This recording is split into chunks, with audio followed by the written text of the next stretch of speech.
잠언 1장. 다윗의 아들 이스라엘 왕 솔로몬의 잠언이라. 이는 지혜와 훈계를 알게 하며 명철의 말씀을 깨닫게 하며 지혜롭게 공의롭게 정의롭게 정직하게 행할 일에 대하여 훈계를 받게 하며 어리석은 자를 슬기롭게 하며 젊은 자에게 지식과 근신함을 주기 위한 것이니, 지혜 있는 자는 듣고 학식이 더할 것이요 명철한 자는 지략을 얻을 것이라. 잠언과 비유와 지혜 있는 자의 말과 그 오묘한 말을 깨달으리라. 여호와를 경외하는 것이 지식의 근본이거늘 미련한 자는 지혜와 훈계를 멸시하느니라. 내 아들아, 내 아비의 훈계를 들으며 내 어미의 법을 떠나지 말라. 이는 내 머리 아름다운 관이요 내 목에 금사슬이니라. 내 아들아, 악한 자가 너를 꿰을지라도 따르지 말라.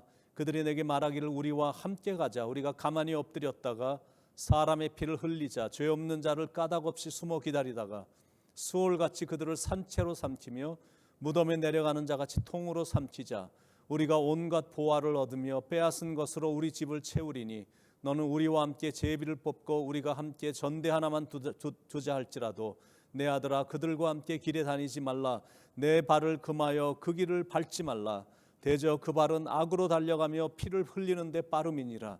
새가 보는 데서 그물을 치면 헛일이겠거늘 그들이 가만히 엎드리면 자기의 피를 흘릴 뿐이요 숨어 기다리면 자기의 생명을 해할 뿐이니, 이익을 탐하는 모든 자의 길은 다 이러하여 자기의 생명을 잃게 하느니라. 지혜가 길거리에서 부르며 광장에서 소리를 지르며 시끄러운 길목에서 소리를 지르며 성문 어귀와 성중에서 그 소리를 발하여 이르되, 너희 어리석은 자들은 어리석음을 좋아하며 거만한 자들은 거만을 기뻐하며 미련한 자들은 지식을 미워하니 어느 때까지 하겠느냐. 나의 책망을 듣고 돌이키라. 보라, 내가 나의 영을 너에게 부어주며 내 말을 너에게 보이리라. 내가 불렀으나 너희가 듣기 싫어하였고 내가 손을 폈으나 돌아보는 자가 없었고 도리어 나의 모든 교훈을 멸시하며 나의 책망을 받지 아니하였은즉, 너희가 재앙을 만날 때에 내가 웃을 것이며 너희에게 두려움이 임할 때에 내가 비웃으리라. 너희의 두려움이 광풍같이 임하겠고 너희의 재앙이 폭풍같이 이르겠고 너희에게 근심과 슬픔이 임하리니, 그때에 너희가 나를 부르리라. 그래도 내가 대답하지 아니하겠고 부지런히 나를 찾으리라. 그래도 나를 만나지 못하리니, 대전 너희가 지식을 미워하며 여호와 경외하기를 즐거워하지 아니하며 나의 교훈을 받지 아니하고 나의 모든 책망을 업신여겼음이라. 그러므로 자기 행위의 열매를 먹으며 자기 꾀에 배 부르리라. 어리석은 자의 퇴보는 자기를 죽이며 미련한 자의 안일은 자기를 멸망시키려니와, 오직 내 말을 듣는 자는 평안히 살며 재앙의 두려움이 없이 안전하리라. 아멘. 욥기, 잠언, 전도서는 구약에 나오는 지혜서입니다. 그 중에 잠언은 한자로는 경계할 잠, 말할 언자를 쓰니까 사람이 살아가는데 교훈이 되고 경계가 되는 짧은 말의 모음이라는 뜻이라고 보면 될 것입니다. 잠언의 저자는 솔로몬입니다. 왕이 된 후에 1000번제를 하나님께 드렸는데, 그렇게 정성스럽게 번제를 드리는 그 모습을 보시고 하나님이 감동하셔서 솔로몬이 꿈을 꿀 때 이렇게 나타나셔서 원하는 것을 구하라라고 말씀하실 때, 솔로몬은 일반 사람들이 구하는 돈이나 장수나 명예 이런 것들을 구하지 않고 하나님의 뜻을 분별하고 시행할 수 있는 지혜를 구했습니다. 그러자 하나님이 그 기도에 감동하셔서 솔로몬에게 하늘의 지혜를 주신 겁니다.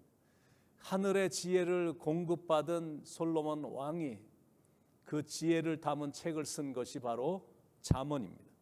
잠언의 주제는 지혜입니다.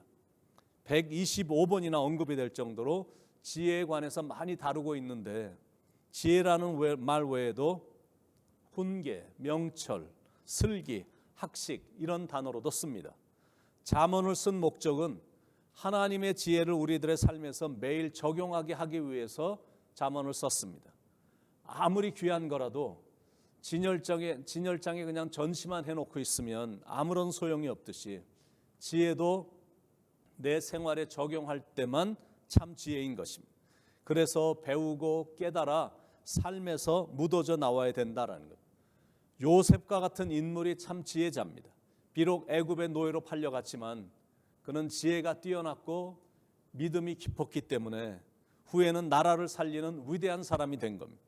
다니엘과 세 친구들도 비록 포로로 잡혀갔던 처지였지만 아주 탁월한 지혜와 하나님을 사랑하는 그 깊은 믿음으로 나라를 살린 지혜자들입니다.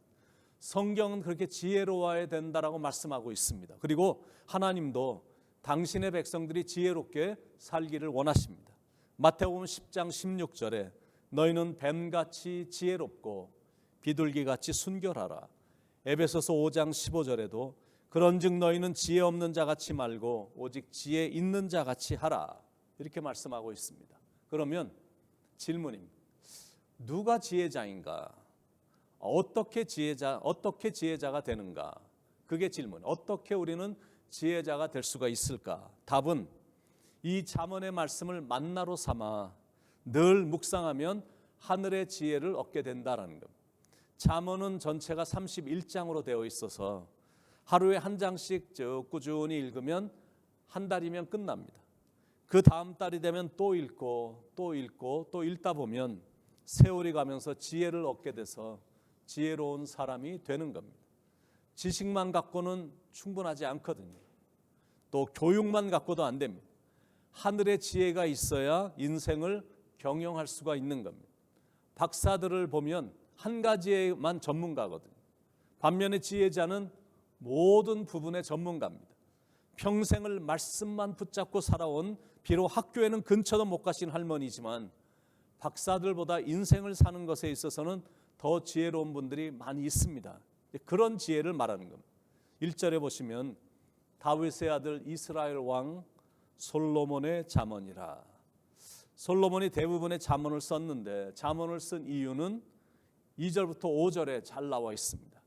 이는 지혜와 훈계를 알게 하며 명철의 말씀을 깨닫게 하며 지혜롭게 공의롭게 정의롭게 정직하게 행할 일에 대하여 훈계를 받게 하며 어리석은 자를 슬기롭게 하며 젊은 자에게 지식과 근신함을 주기 위한 것이니 지혜 있는 자는 듣고 학식이 더할 것이요 명철한 자는 지략을 얻을 것이라.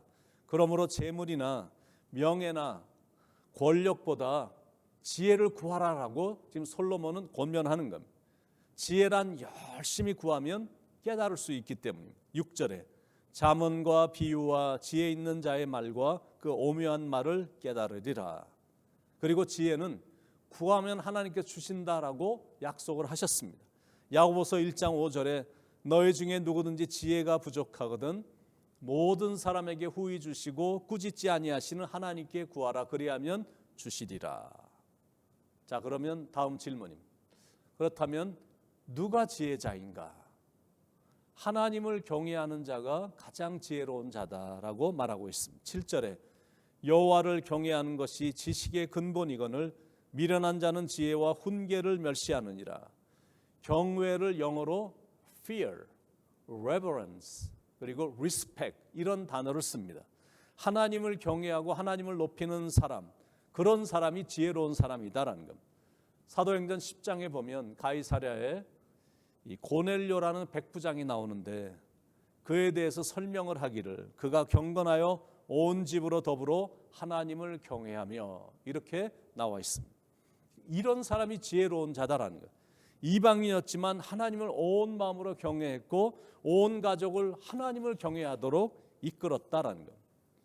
경외의 반대말은 교만입니다. 자만입니다. 자기가 최고라고 생각하는 마음, 그게 경외의 반대의 말입니다. 그러니까 그 사람은 똑똑한 사람이 아니라 정말로 어리석은 사람입니다. 권투 선수였던 모하메드 알리가 I am the greatest, 나는 이 땅에서 존재했던 사람들 중에 가장 위대한 사람이다라고 떠버렸거든요. 그런데 자기 손도 제대로 못 올리는 답답하고 초라한 삶을 살다가 죽었습니다.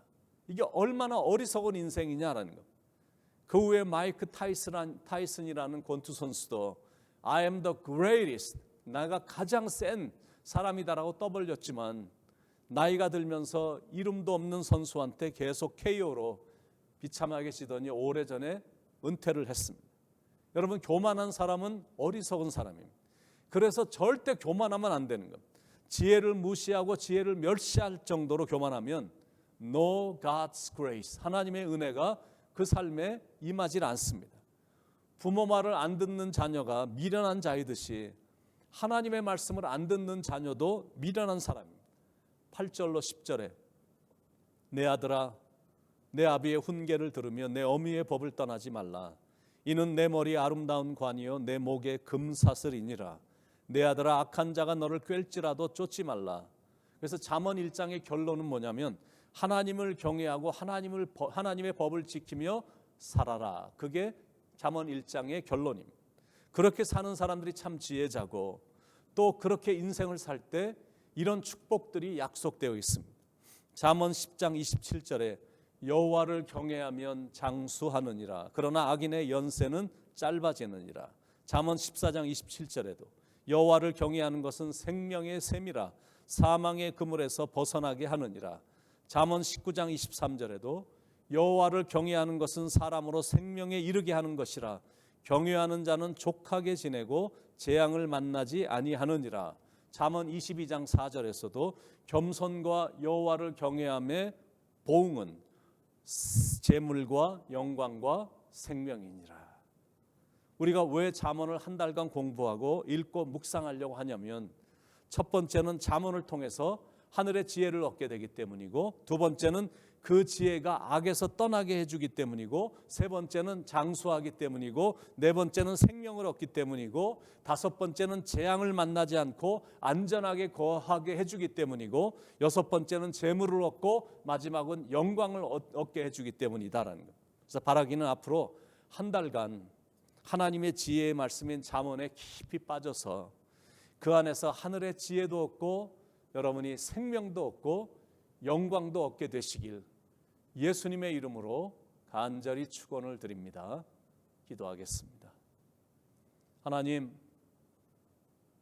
우주를 만드신 그 위대하고 크고 높으신 하나님을 진실로 경외하며 살아가는 겸손함이 우리 안에 있게 도와주시고, 하나님이 하신 말씀인 지혜의 말씀을 마음에 새겨 잘 지켜 행하는 지혜자가 돼서 이 땅에서 안전하게 거하고 재앙을 받지도 않고 생명도 얻게 되고 장수하고 또 영광도 얻게 되고 행복한 인생을 살아가는 그런 멋진 인생이 펼쳐지도록 하나님 가는 길을 축복해 주시옵소서.